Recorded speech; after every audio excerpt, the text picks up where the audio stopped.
AWS has many different storage services. In this next section, we're going to talk about the differences between the primary storage mechanisms.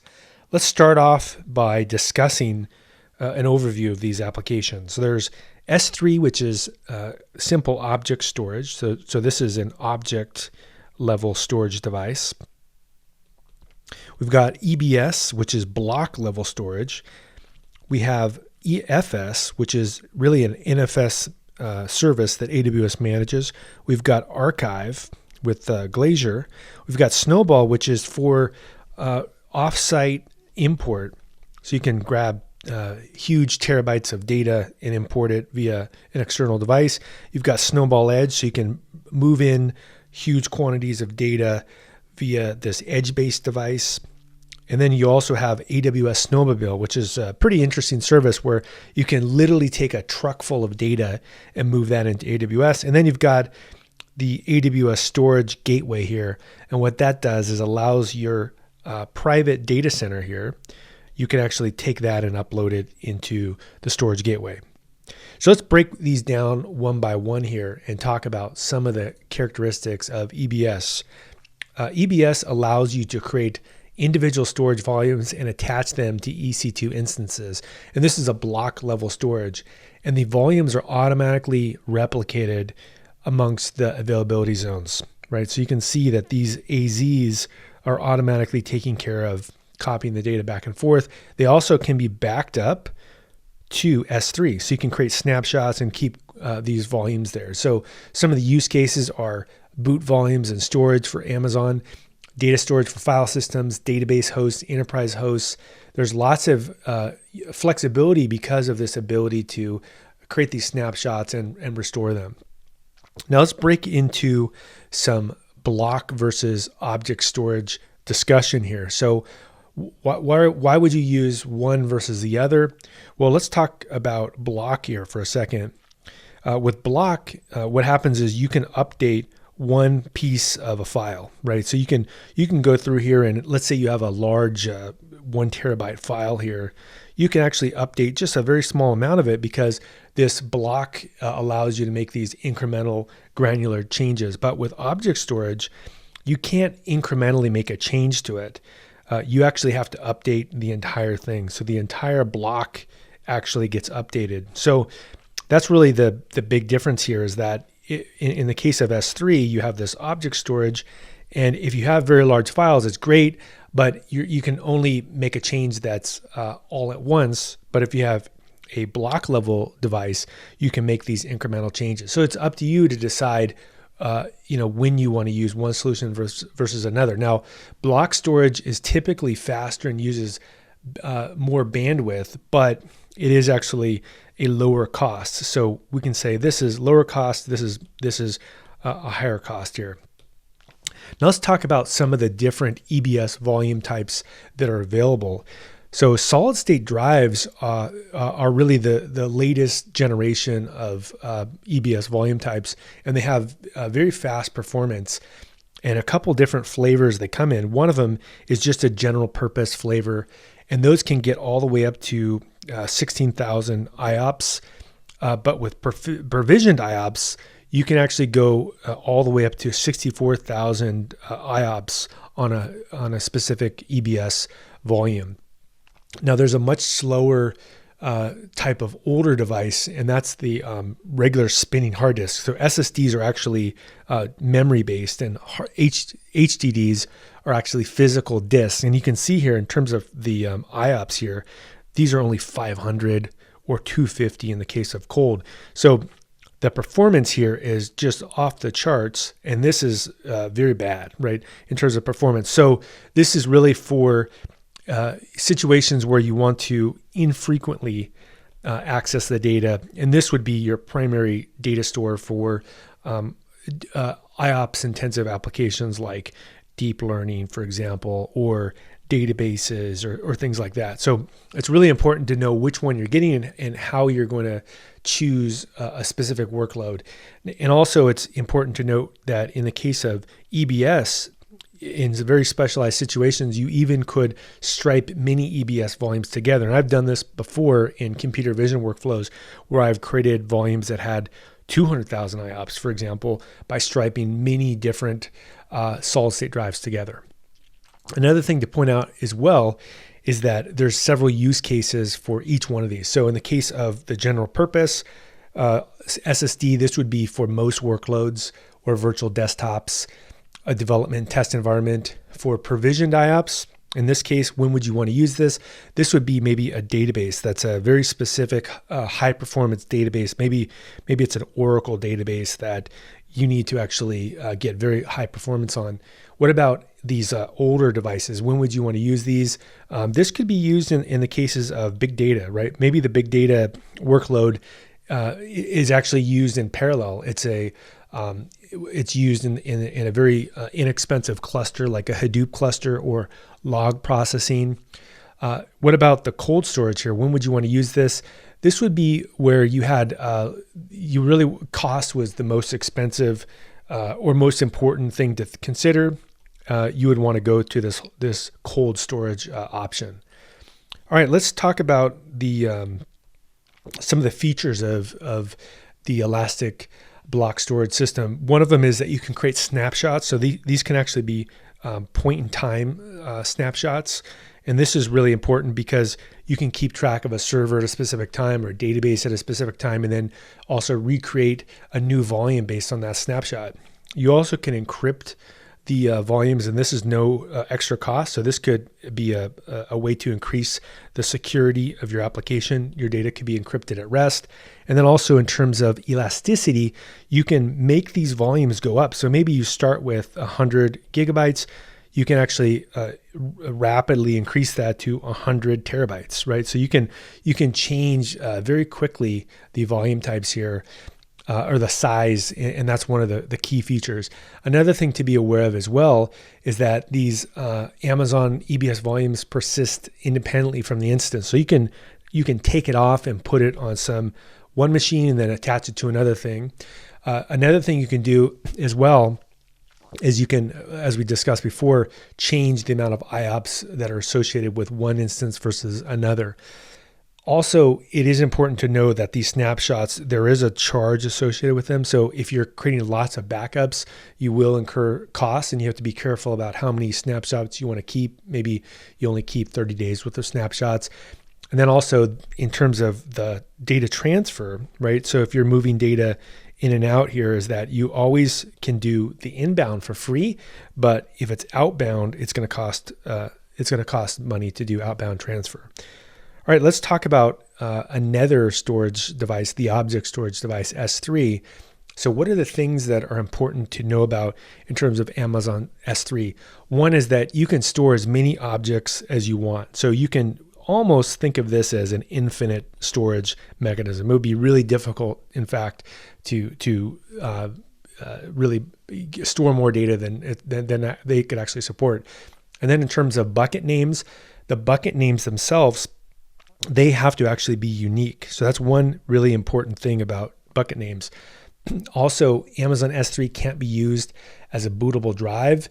The data is also stored independently, and you can also access this data, and we'll talk about this more in a bit, but you can access it from a command line tool, from an SDK, from the console. There's lots of ways to access this S3 data, and that's one of the advantages of it. You also can encrypt the data at rest as well. And also you can change different types of storage classes. And then finally, one of the big features of it, and this is probably one of the number one reasons to use S3, is it's got 9 nines, right? You've got 1, 2, 3, 4, 5, 6, 7, 8, 9. And 9 nines reliability means that it's really going to give you only a few seconds, if at most, of downtime per year. And so this is the most reliable storage other than, let's say, GLACIER, which is even more reliable than S3. Now, let's talk about some of the different storage classes here next. In terms of Amazon, there's standard storage class. That's one option. You also have intelligent tiering. So we'll call that IT. You've got, in the case of standard offers high durability, availability, and performance. of objects. So this is really kind of a default to go to. Now, intelligent tiering, what this does is it optimizes costs by moving data to the most cost-effective tier automatically. So what'll happen is it'll look at data that you haven't used and it'll put it into another section for you. There's also, we'll call this infrequent access. So we'll call that IA.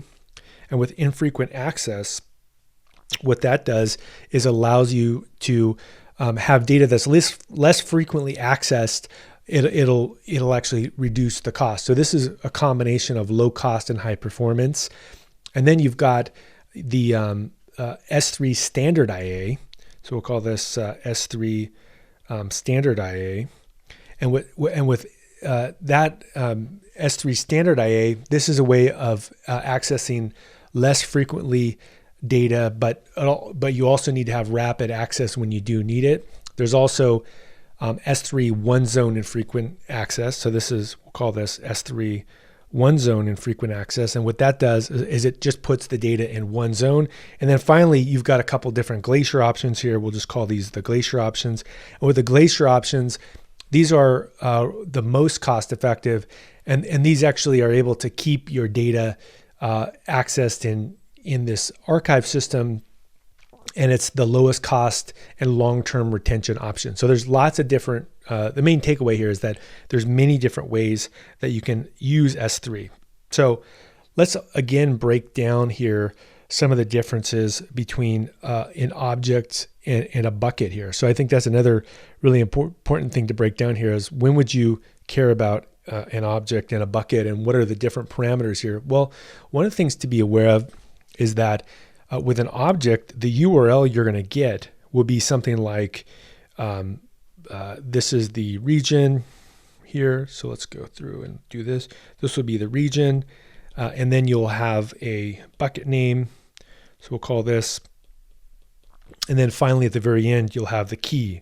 And the key is actually the thing that is associated with your object. And in the case of a bucket, you'll have the region name here at the very top, and then you'll have let's say Amazon AWS, and then again the bucket name will go here, and this is where the bucket name will be. So you have a couple different ways that URLs are created, and this can really be helpful. And a bucket can be created in any AWS region, and you can upload essentially an infinite number of objects to that bucket. And that's one of the huge advantages, again, of S3. So what are some ways that you can actually access this data? So one of the things to be aware of is that S3 is really a centralized application or centralized interface for accessing data throughout AWS. And so Cloud9, which is one of my favorite development environments, this is an easy way to access S3. You also can use a command line tool. So this can be, let's say, on Cloud9, or it could be on SageMaker, or it could be on your own laptop. Also, the AWS tools, like let's say Bodo 3, which is one of my favorite libraries in Python to access Amazon. And then also just the console. You can just go to the console and you can upload and download data. And we'll actually demo these methods when we actually access the S3 interface as well. So in a nutshell, S3 is actually a data lake, and this data lake can be accessed by almost every AWS resource. Okay, let's talk about some use cases for AWS S3. One of the ways is for an application's assets. So this could be your image files, for example, your video files, static website hosting, which I demoed earlier. You also can use it for backups and disaster recovery, right? For, let's say, EBS snapshots. You also can use it as a data lake. And this is really a new capability that a lot of the services like SageMaker use. You can pull data in from S3, you can train a machine learning model on it, and then you can store it back again into S3. So S3 is really one of the most fundamental services, just like AWS Lambda, that you'll access on the AWS platform. Let's talk a little bit about the different pricing options here.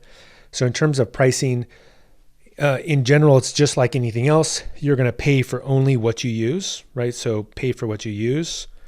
And also you're going to get charged by the gigabytes that are transferred out per month, and also by certain operations like put, copy, post, list, and get. You don't have to pay to transfer the data into it, but you do have to pay when you transfer it from, let's say, S3 to the CDN, which is CloudFront.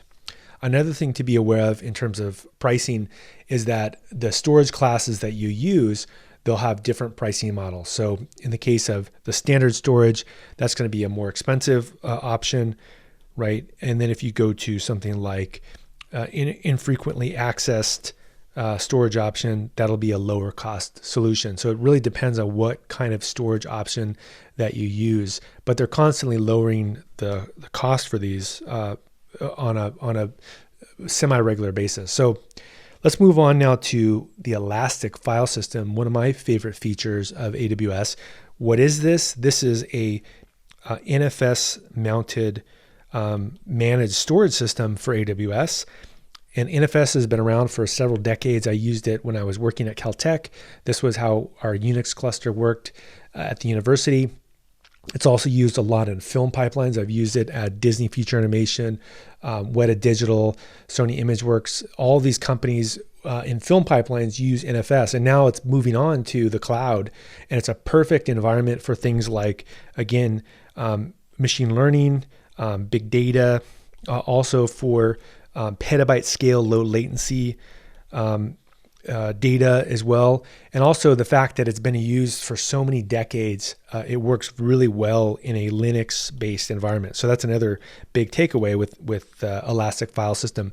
Also, what's handy about it is that the IOPS actually scale up as you use it. So as you put more data onto the Elastic File System, it allows you to expand the IOPS. Another thing I personally use the EFS system for is for deployment. It makes it really easy to deploy software to a cluster of machines. So let's talk about some of the architectural things you can do with the Elastic File System. As I mentioned, I've actually used it in many different scenarios. And what I've used it for on AWS is here's a situation where you could have a development environment, a staging environment, and a production environment, and you could have a build server. And this build server could actually mount all three of those environments, right? So dev, stage, production. And then every time you make a change to, let's say, GitHub or your whatever repo you're using, it could do an rsync, and then it could rsync that data over in, let's say, under 1 second. And now anytime I spin up a cluster in production, and let's say I have thousands, and I've done this before with computer vision pipelines, I have thousands and thousands of nodes here, all using EC2 or containers. They all have instant access to that software. So it's a great way to distribute data across multiple environments to a cluster of machines. And also, you don't have to worry about managing it because it's replicated across the availability zones. And that's a really strong reason to use Elastic File System. Finally, it also has the ability to automatically save costs because it can age out and make certain files that haven't been accessed frequently charge less. So let's go to the final thing we're going to talk about, which is GLACIER, which is, again, a data archiving system, right? That's the big thing that GLACIER does. And it's designed for extreme durability. So it really takes the place of things in the past, like maybe you would archive your data to tape, right? Really, it's a replacement for that. And so some of the things it does is it supports SSL encryption of data in transit and at rest. It has the ability to lock data so that it can't be deleted. And there's three options for access. There's expedited, standard, and bulk. And this goes from several minutes to several hours. So some of the things to be aware of as well with GLACIER is that it has the ability to automatically encrypt data, and it has some stronger encryption capabilities than the standard AWS S3 system. So another thing to be aware of as well is that in order to interface with the GLACIER ecosystem, you can access it via a REST service. You can access it via SDK, or you can also use lifecycle policies. And the lifecycle policies will automatically age things off based on rules you set up. And so these could be, for example, after 30 days or after 60 days, or potentially even if it's a certain storage class, right? You could automatically move these things into the lifecycle policy. So a few other things to point out about lifecycle policy as well is that with a standard, for example, maybe after 30 days it gets archived, but if it's infrequently accessed, maybe it goes to 60 days. And then finally, after 365 days, you could say, if it's been in Glacier for a year, what we want to do is we want to delete that data. So you can think of it as a pipeline where you move data, and you could have rules either on an object basis, or you could even do it at a bucket level. So there's lots of different options here with Glacier. Now, what are some differences between the S3 and Glacier? Well, one of them is that with Amazon S3 and Glacier, there's no limit, right? We can think about this. They have infinite storage, right? So that's actually pretty amazing. Now, in terms of latency, the latency here is milliseconds. In this, though, the latency is minutes or hours. So you don't want to use Glacier to retrieve data all the time. In terms of the maximum size of an item, you can have something that's, let's say, 5 terabytes, but in Glacier, you can make something that's 40 terabytes. And then finally, how are you charged? You're charged on every single request, but in Glacier, you're charged actually on a request and also on a gigabyte. So those are some of the options here. And because Amazon S3 gives you faster access to the data, the storage cost per gigabyte is a lot higher than Amazon Glacier. Okay, let's talk about a server-side encryption with Glacier as well. Another thing to point out about the difference between Glacier and S3 is that the way data is encrypted with Glacier. So server-side encryption is about protecting data at rest, and both solutions offer that, but with Glacier, it's automatically encrypted by default. And that's a really important thing to be aware of, is that with S3, you have to decide to do it yourself. And with Glacier, that's one of the key capabilities to make the data more secure, is that it's got a default level of encryption. Okay, let's wrap this up and talk about some final security things to consider with Glacier. Is that with Glacier, one of the things that you can do is you can control access via IAM. And this is the management console that allows you to set users, groups, and roles. And that's really important security capability. It also encrypts your data with a very strong level of encryption called AES 256. And also Amazon Glacier will manage your encryption keys for you. So it's got very, very strong encryption, as we discussed as well. It's enabled by default. And that's because of the nature of the kind of system it is. It's designed to be a very, very secure system.